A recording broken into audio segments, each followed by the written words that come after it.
పెళ్ళైనా పండగైనా వేడుక ఏదైనా పట్టుచీరల ప్రత్యేక వేదిక వారాహి సిల్క్స్. సాంప్రదాయానికి సౌందర్యానికి వారధి. తొక్కి పట్టి నార తీస్తాం, ఆడపిల్లల జోలికొస్తే తొక్కి పట్టి నార తీస్తాం, నడు వంచి దెబ్బలు కొడతాం అని చెప్పినటువంటి పవన్ కళ్యాణ్ గారు ఏది తొక్కలేదు, నారాలేదు. మహిళలకు అన్యాయం చేయడం ఒక రాయల్టీగా ఫీల్ అవుతున్నారు జనాలు. మహిళలకి అన్యాయం చేస్తే ఏం కాదులే అంటే వాళ్ళలో ఒక వణుకు, ఒక భయం అనేది తగ్గిపోయింది. ఎందువల్ల? ఒక కట్టుదిట్టమైన వ్యవస్థ లేకపోవడం వల్ల. గత 5 సంవత్సరాలు ఇలా లేదే. ఆడపిల్లల జోలికి రావాలంటే వణుకు పుట్టేది ఒళ్ళంతా. ఎందుకంటే వేగంగా శిక్ష పడుతుంది, వేగంగా పోలీసులు అక్కడికి చేరుకుంటారు, నేరస్తుడు తప్పించుకునే టైం కూడా ఉండేది కాదు. అంత ధైర్యంగా బతికిన మహిళలు ఈ రోజున కూటమి ప్రభుత్వంలో గుండెలు అరచెత్త పట్టుకుని బతుకుతున్నారు. అయినా ఇలా తప్పులు చేసే వాళ్ళందరికీ కూడా కూటమి ప్రభుత్వం మద్దతు పలుకుతూ ఉందంటే నాకు ఆశ్చర్యం వేస్తుంది ఒక్కసారి. మళ్ళీ కిరణ్ రాయల్ గారి విషయంలో అంటే ఆగ మేఘాల మీద లక్ష్మి గారిని అరెస్ట్ చేయడానికి రాజస్థాన్ జైపూర్ నుంచి పోలీసులు వచ్చేశారు, అరెస్ట్ చేశారు, తీసుకెళ్లిపోయారు. మరీ గమ్మత్తుగా ఈ విషయాన్నైనా 3 రోజులు ముందే చెప్పారు. పలానా జైపూర్ నుంచి పోలీసులు వస్తారు, లక్ష్మి గారిని అరెస్ట్ చేస్తారు, చూసుకోండి కావాలంటే అని.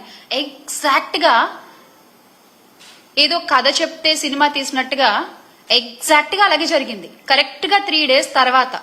అంత కరెక్ట్ గా ఎలా తెలుసు మీకు? మీరే ప్లాన్ చేశారా? మీరు చేసిన అన్యాయాలు బయట పెడుతున్నారని చెప్పి, మీకు ఎదురుగా ఒక మహిళ నిలబడి పోరాడుతోందని చెప్పి మీరే ప్లాన్ చేశారా? అంత ఆగమేఘాల మీద పక్క రాష్ట్రాల నుంచి మీరు అధికారులను తీసుకొచ్చి పని చేయించుకోగల సత్తా మీకుంటే, అంత పలుకుబడి మీకుంటే, సార్ ఆ పలుకుబడిని కొంచెం రాష్ట్ర ప్రయోజనాల కోసం వాడండి కదా, రాష్ట్ర మంచి కోసం వాడండి కదా. ఒక ఆడపిల్లకి అన్యాయం చేసిన వాడిని రక్షించడం కోసం మీరు ఆ పలుకుబడిని వాడేది. కూటమి నాయకులు ఒక ఆడపిల్లకి అన్యాయం చేసిన వాడిని రక్షించడానికి ఇంత పలుకుబడి వాడతారా? అదేదో రాష్ట్ర ప్రయోజనాల కోసం వాడి ఉంటే ఎంతో కొంత మంచి జరిగేది కదా రాష్ట్రానికి.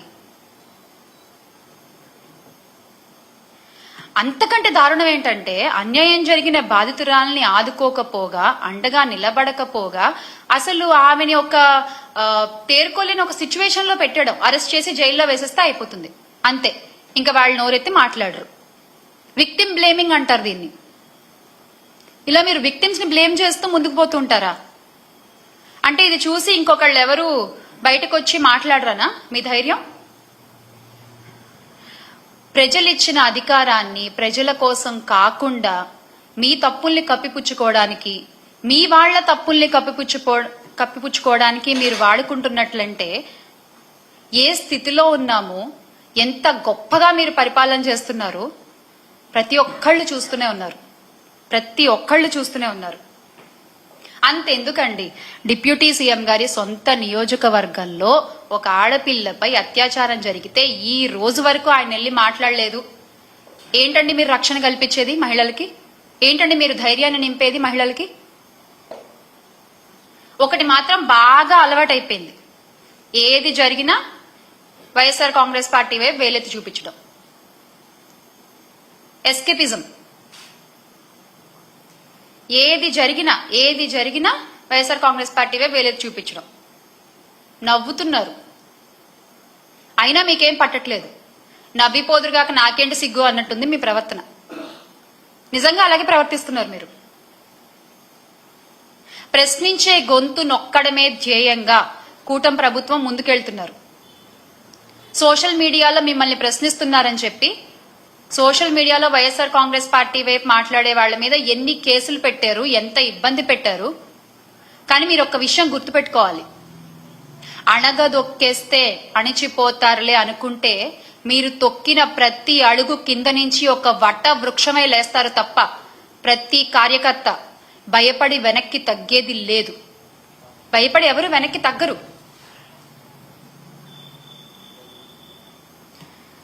లక్ష్మి గారి విషయంలో మళ్ళీ అంటే ఎందుకు చెప్తున్నానంటే, ఇన్నిసార్లు ఒక మహిళ సరే ఆవిడ ఎటువంటి పరిస్థితుల్లో అయినా ఉన్న ఒక మహిళ ధైర్యంగా బయటకు వచ్చి నాకు ఈ అన్యాయం జరిగింది, నా భర్త బృందకుమార్ రెడ్డి 2021లో చనిపోయారు, ఆ తర్వాత ఆయన సన్నిహితుడు నాకు అండగా ఉంటా అన్నాడు, నా పిల్లలకు అండగా ఉంటానని నన్ను నమ్మబలికిచ్చాడు, నేను నమ్మాను, నమ్మి ఇంత డబ్బు ఇచ్చాను, ఇంత బంగారం ఇచ్చాను, ఈ రోజున అడుగుతుంటే ఏం పీకలేవు, నువ్వు నా వెంట్రుకు కూడా పీకలేవు, చంపేస్తా, ఇంకా నేను కొన్ని పదాలు మాట్లాడలేకపోతున్నాను, అటువంటి దుర్భాషలాడి అటువంటి భాషని ఉపయోగించి ఒక మహిళపై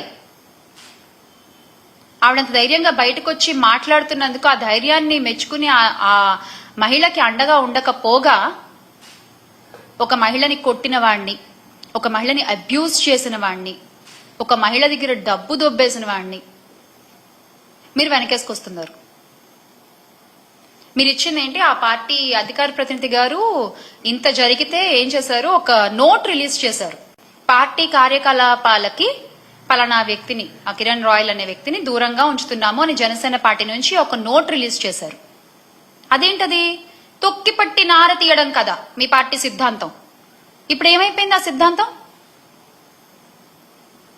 మీ వాళ్ళ దగ్గరికి వచ్చేసరికి ఆ సిద్ధాంతం ఏమీ ఉండదు కదా.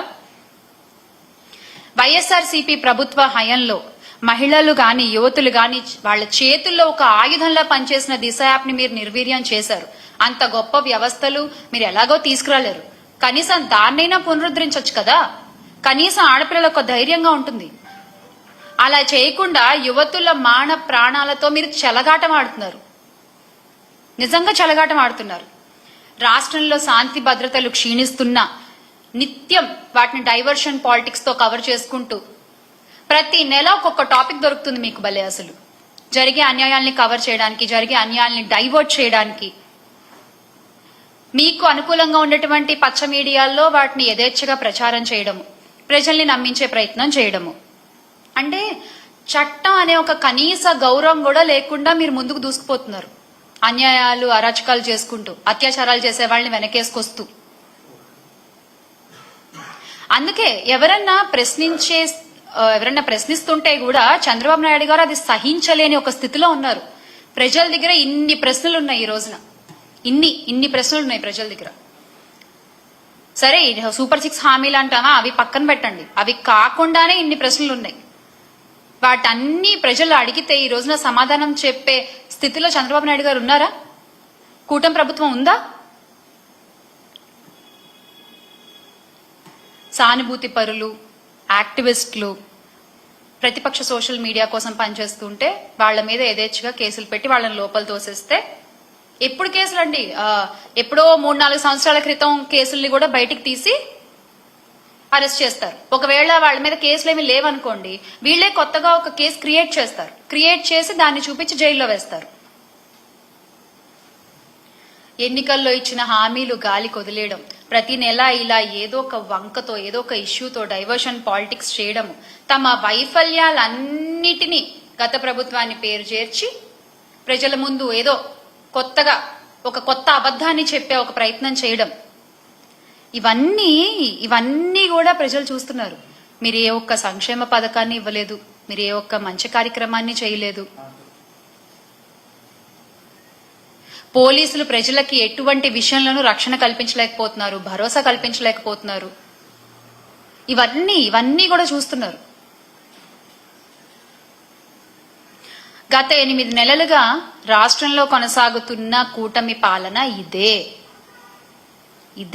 గత 8 నెలలుగా రాష్ట్రంలో జరుగుతున్న కూటమి పాలన ఇది సరిగ్గా తెలుగు తమ్ముళ్ళకి, మన జనసేన సైనికులకి ఒక ఎనర్జీ బూస్ట్ అన్నమాట, ఒక ఊతం ఇస్తోంది. మనం ఏదన్నా చేయొచ్చు, మనం ఏం చేసినా మనకేం కాదు, ఏదోటి చేసి మనం బయటపడిపోతాం. తప్పు సార్, చాలా తప్పు. ఒక ఆడపిల్ల కన్నీటి చుక్కకి